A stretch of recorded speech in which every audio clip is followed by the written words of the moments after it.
let me take this diaper off. You know, this is a shame we got to start wearing diapers again. You know, on our face. You know, and I wear my diaper because you never know what kind of shit gonna come out of my mouth. You know, I was kind of nervous when I first came up here because I never performed in front of a bunch of light-skinned people before. Yeah, you know, I'm brown-skinned, you know. I'm not black. I get offended when people call me black. You know, you're not white. You're pink. You know, black and white only comes on paper. Or a skunk. Or maybe piano keys. I'm going to tell you now, I don't wear condoms no more. Yeah, because Black Lives Matter. The last time I wore a condom, I took it off. You can hear voices saying, I can't breathe. Yeah, there's some crazy stuff going on, you know, the comedy world. You know what? I was at the club the other night, and it was so cold outside when I ran in the club, and I had to use the restroom. And you know what I hate? You know how they have some little restrooms in clubs where they got the men's and the women's restroom right next door to each other? I done ran into the ladies' restroom by mistake. And you know, I pulled it out, and all at once a lady comes in, and she gets to screaming, "This is for ladies, this is for ladies." I turned around and shook it in her face and said, "What the hell you think this is for?" Yeah, you know, it's a lot of crazy stuff going on. You know, I was up at the bar early before I came down, and the barmaid asked me, she said, "What you drinking?" I said, "Water." She said, "No liquor?" I said, "No, I liquor up front and poker in the back." Yeah, here go my liquor right here. I can liquor all day. Yeah, it's man, a lot of stuff going on. You know, I'm kind of new to comedy, but I've been doing it for a while. You know, where I'm going with this here. I was on the bus one day, and I was going to a doctor's appointment. And while I'm going to the doctor's appointment, the bus driver pulls over and he picks this lady up. And when the lady gets on the bus, the lady does like this. The bus driver does like this. The lady does like this, and the bus driver do like this. I said, "Hold on, man, that's some disrespectful stuff. I'm gonna report you to the bus depot." The bus driver said, "Hold on, brother, you don't understand. The woman can't talk and she can't hear. She asked me was I going uptown. I said, no, downtown. She asked me was I going by the dairy. I said, no, the ballpark. She said, shit, I'm on the wrong bus."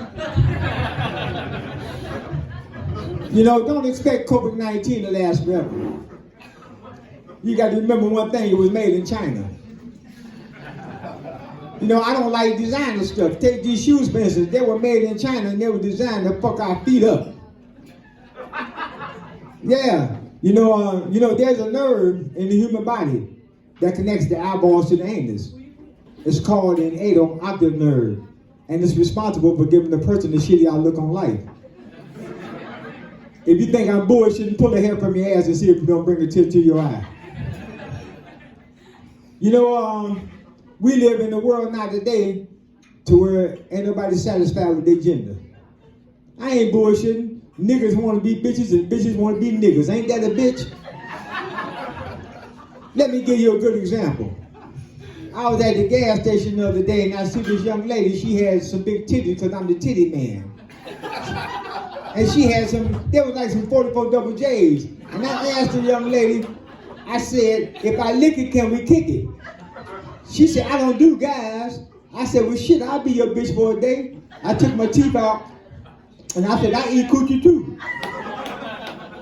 Now, you know, eating coochie is like eating ribs. If you don't get it all over your fingers and your face, then you ain't eating it right. Now, you know, I'm not bisexual, but I buy sex. Yeah, the last time I bought some sex was going for like $10 for the girl and $5 for the room. That's just like saying, sell that pussy for all its cost, because pussy on credit good pussy lost. Sell it. You know, that's a lot of stuff going on with the pussy stuff. You know, due to the pandemic, you know, the prices of gas then went up, the prices of food then went up. Everything is going up, but this old dick of mine. Yeah, that's right, ladies. I'm 66 years old. Don't I got that sex appeal? Yeah, because that's how I do sex with appeal. Let me back off this like it's right. Yeah. Last week, you know, I took a Viagra and the damn thing got stuck in my throat. My neck was stiff for about 6 hours. Now, can you imagine if it would have got stuck up under my tongue, my wife would have loved a stiff tongue for about 6 hours. Matter of fact, you know, I asked my wife for some sex this morning. And she said, well, no, honey, not right now, because my menopause done kicked in. I said, well, baby, just pause for a minute. This won't take long. Yeah, that's how it is with the sex appeal thing. Yeah, just have the sex appeal. So I've been going on for a long time. You know what? I've never been on HBO, and I've never been to the Improv. But I've been on crack, and I've been to rehab. Where my ex-crackheads at? Oh, everybody got a shoulder problem now. They can't raise their hand. Now, I know I ain't the only one. You know, from 1988 to 2017, I went from freebase smoking to crack smoking. I was so high that birds used to ask me for directions.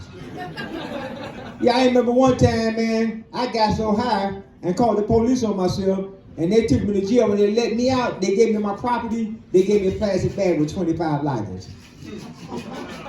But you know what? This is a serious thing. I've been sober for 4 years now. Last December the 25th, I made it to be sober.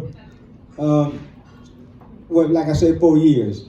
But now I had to go to this class, and they told me, they said, you want to stay sober, you want to change your people, places, and things.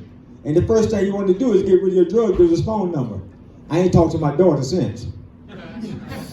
But I'm going to tell y'all how I became a comedian. I had this job working at a pickle factory. And when I worked at this pickle factory, I had this fantasy of sticking my thing in the pickle slicer. That's right, I worked there 5 or 6 years, and I had this fantasy of sticking my thing in the pickle slicer. I had to call home and tell my wife about it.